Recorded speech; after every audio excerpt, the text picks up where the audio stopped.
Hi guys, I am Mukesh Gupta. Welcome to my YouTube channel.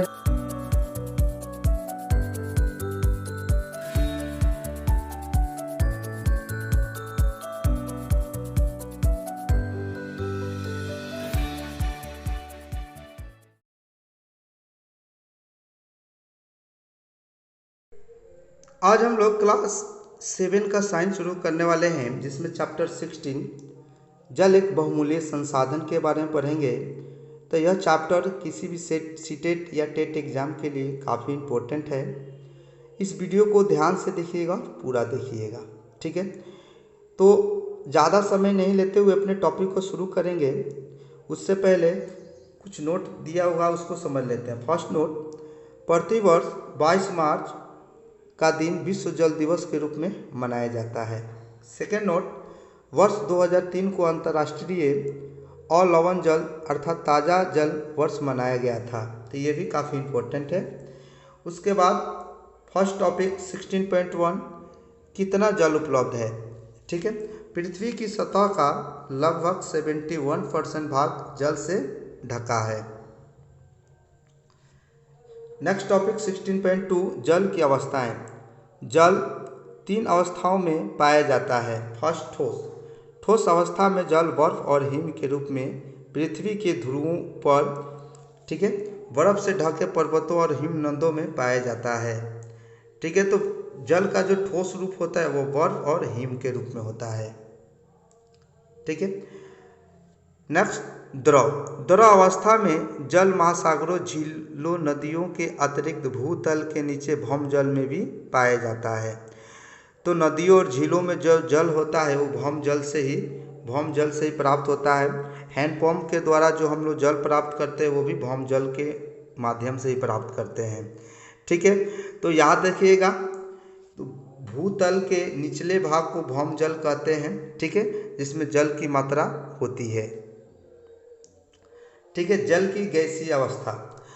गैसीय अवस्था में जल हमारे आसपास की वायु में जल वाष्प के रूप में उपस्थित होता है। तो जो जल का गैसीय अवस्था होता है वो जल वाष्प होता है।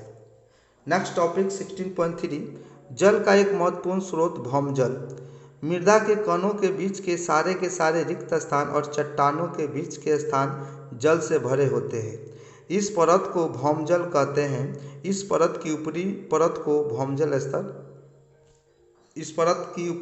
को भौमजल स्तर कहते हैं, ठीक है।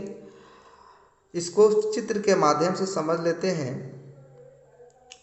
आप देख सकते हैं, ये जो लाइन आप देख रहे हैं, यह लाइन भौमजल है। जो नीला रंग का है ये भौमजल है, और भौमजल के ठीक ऊपर भौमजल स्तर होता है, ठीक है। तो जो जल की प्राप्ति होती है नदियों और झीलों में, वो भौमजल के द्वारा ही होता है।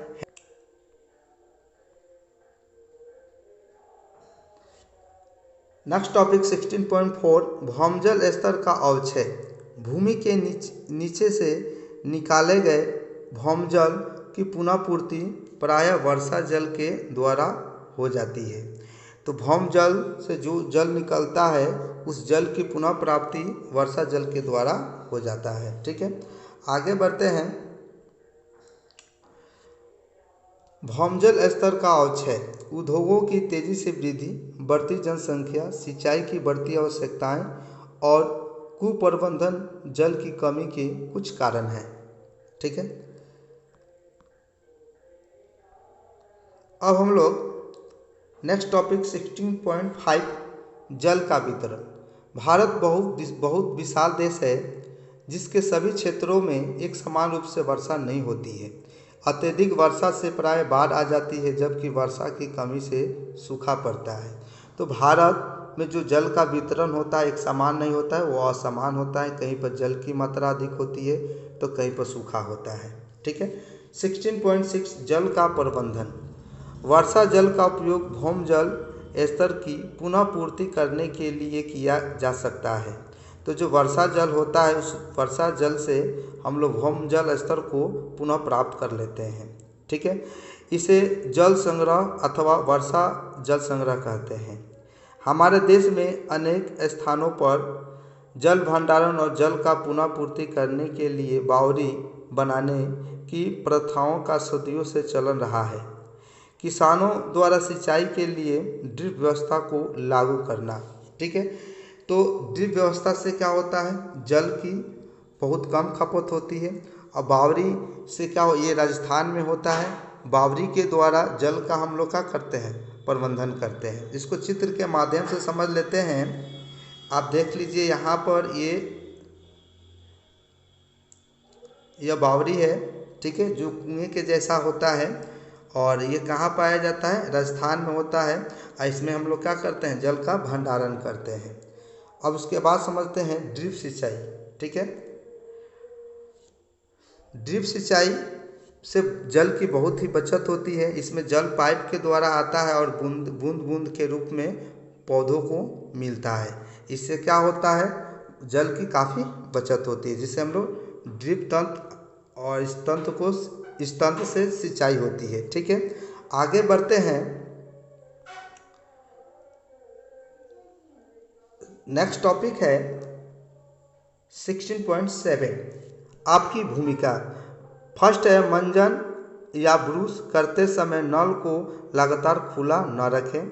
सेकेंड, फर्श की धुलाई करने की बजाय उस पर पोंछा लगाएं। इससे क्या होगा, जल की बचत होगी।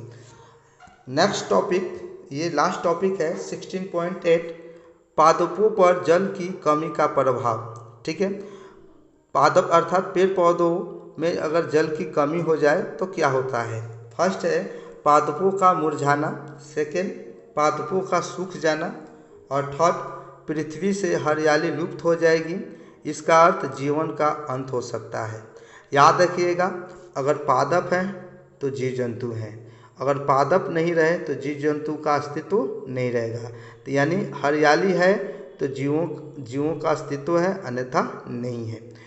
तो फ्रेंड, अगर आपको ये वीडियो अच्छा लगा हो तो इस वीडियो को लाइक और शेयर करें, मेरे चैनल को सब्सक्राइब करें और साथ में बेल आइकन को दबाएं ताकि किसी भी वीडियो का अपडेट आपको सबसे पहले मिले।